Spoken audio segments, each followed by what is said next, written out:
غیر المغضوب علیہم ولا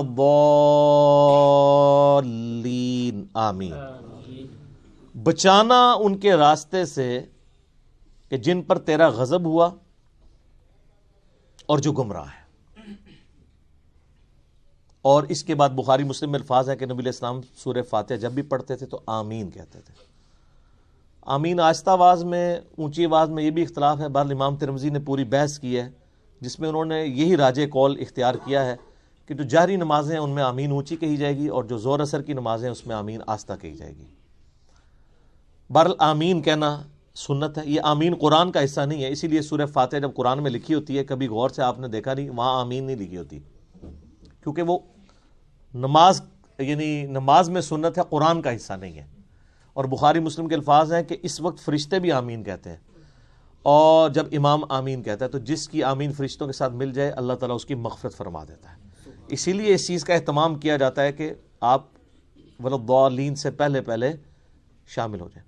تو یہ غیر المغضوب علیہم ولا الضالین, اس میں تعویل خاص کے اعتبار سے تو ظاہر ہے کہ جو نبی علیہ السلام کی امت سے پہلی امتیں جو گمراہ ہوئی ہیں جن پر اللہ کا غضب ہوا, وہ تو قرآن پھر ہمیں بتاتا ہے ضربت علیہم الذلہ والمسکنہ, یہودیوں کے بارے میں کہ اللہ تعالیٰ نے ان کو بندر اور خنزیر بنا دیا. کونوا قردۃ خاسئین, ان پر ذلت اور رسوائی اور غریب الوطنی مسلط کر دی, وہ آج تک مسلط ہے. اور ضالین گمراہ ہوئے لوگ وہ نصارہ ہیں کہ جن کے پاس یعنی سب کچھ شغف تھا معاملات میں لیکن غلو کیا دین کے معاملے میں, گمراہی کا راستہ اختیار کیا, باتیں بہت کی, حضرت عیسیٰ کو مانا لیکن ان کو ڈیوینٹی میں کلیم کر دیا. یہودیوں کا مسئلہ تھا, یہ اہل علم تھے, اس کے باوجود جان بوجھ کر انہوں نے گمراہی کا راستہ اختیار کیا. آپ کو پتہ کتنے ہیلے بہانے یہ کرتے تھے. اس لیے اللہ نے کہا یہ مغضوب علیہم ہے, ان پہ اللہ کا غضب ہوا ہے, لعنت ہوئی بھی ہے. سورہ نساء میں آتا ہے نا کہ لعنتی ہیں یہ. عیسائیوں کو اللہ نے لعنتی نہیں کہا اس سختی کے ساتھ, کیونکہ ان میں اکثر لوگ سیدھے سادے تھے, گمراہ ہو گئے. لیکن ہے گمراہ ہے, یہ نہیں کہ ان کا سیدھا پن ان کو بچا لے گا, ایسا نہیں ہے. لیکن بڑا جرم ہے کہ جان بوجھ کے ایسا کرنا. تو غیر المغضوب علیہم جن پر اللہ کا غضب ہوا, ولا الضالین اور جو گمراہ ہوئے. یہ آخری آیت ہے. اچھا وہ بعض لوگ کہتے ہیں وہ جی ہر ایک کی جگہ آیت پڑھی ہوئی, یہاں آیت نہیں پڑھی. یہ آیات کے جو نشان بھی ہیں نا, یہ بھی مطلب کوئی آپ پرانے مصحف اٹھائیں گے نا, اگر کلمی ان میں نہیں تھے, یہ تو ڈویژن بعد کی ہے. اندازے تو موجود تھے, یعنی جو آگے ہم گول وہ استعمال کرتے ہیں.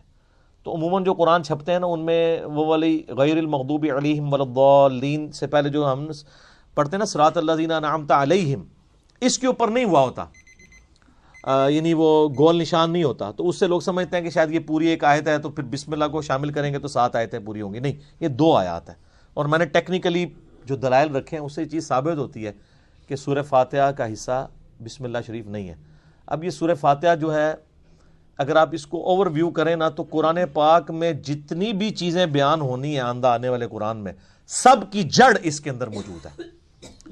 اسلام کے بنیادی 3 عقائد کون سے ہیں؟ عقیدہ توحید, عقیدہ رسالت اور عقیدہ آخرت. یہی ہے نا, یہ تینوں عقیدے سورہ فاتحہ میں موجود ہیں.